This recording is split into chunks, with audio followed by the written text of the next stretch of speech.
اور صرف ظلم کے ساتھ ہمارا لڑائی ہے.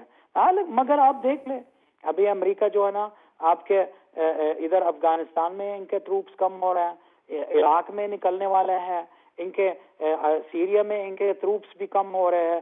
یعنی وہ جو امریکن پولیس جو دنیا میں ہوتا ہے وہ ابھی نہیں ہو سکتا. دوسری طرف سے آپ دیکھ لیں کہ جیسا کہ چائنا, رشیا, ایران اور یہ ہمارا کہ جو ریزسٹنس پاور یہ ریجن میں ہے, کہ ترکی کا ہو کہ ہمارا ساتھ بھی ہے.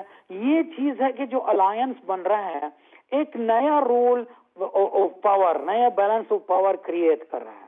اب یہ اس امید میں یا اس خواب میں نہیں رہنا کہ جی بھائی کہ کن فیکون والی بات ہے.